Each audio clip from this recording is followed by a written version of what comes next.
The Division of Oil and Gas Resources Management is currently considering permit applications from Omni Energy Group LLC to construct 2 new Class II injection wells and an associated surface facility. The operation is proposed to be located off of US 40 in Belmont County near the intersection of State Route 331. The locations for the proposed wells and surface facility meet all setback requirements in Ohio law and rule. The Division of Oil and Gas Resources Management has no authority in law or rule to regulate potential traffic concerns. However, the applicant proposes entering the facility through only right turns from US 40 and exiting via only right turns onto US 40. The Ohio Department of Transportation required Omni to perform a traffic study. Omni Energy Group's applications contain an estimated average disposal volume of 10,000 barrels per well per day. This is only an estimate, and many factors affect actual disposal amounts. A maximum allowable injection pressure calculation, specified in Ohio's administrative code, is one factor that will ultimately determine the amount of fluid that can be disposed of at a certain time. This pressure is determined upon completion of the well. The proposed injection zones are the Ohio Shale through Marcellus Shale and the Bass Islands Dolomite through Salina Group, located about 4,900 and 5,100 feet below the surface.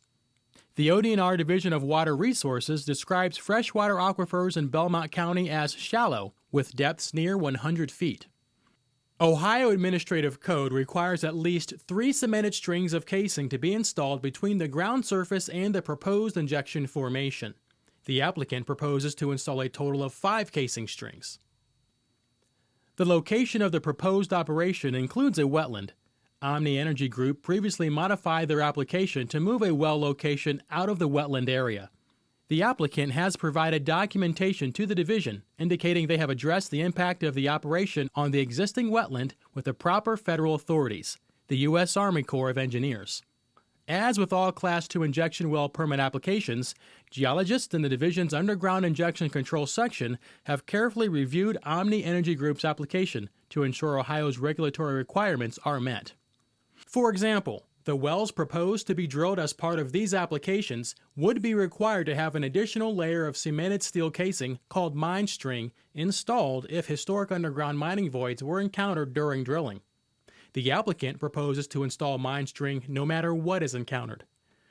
Additionally, the division required an attestation from a professional engineer that the proposed facility would not be impacted by potential mine subsidence if all rules, regulations, and standards are followed. Ohio law allows the division to attach site-specific permit conditions that must be met if a permit is issued. These permit conditions may address issues such as, but not limited to, noise mitigation, fencing and landscaping, well testing after the well is drilled, geophysical logs, seismic monitoring, and subsidence monitoring. If drilling permits are issued and the wells are drilled, before the operator could inject into the wells, the operator would also be required to receive a chief's order authorizing injection operations. This approval is contingent upon the division's verification that the applicant has met all permit terms and conditions of the drilling permit. After receiving authorization to begin injection from the division, the owner of the well is required to continuously monitor for leaks. The division conducts a minimum of 4 unannounced inspections on every Class II injection well each year, but typically conducts more. Air emissions are regulated by the Ohio EPA, and if emissions exceed regulatory limits, the Ohio EPA has authority to require the operator to obtain a permit. Ohio law, enacted by the General Assembly, requires the division to issue a drilling permit if all requirements are met, and the chief of the division finds there is not a substantial risk of violations that would result in imminent danger to public health, safety, or the environment.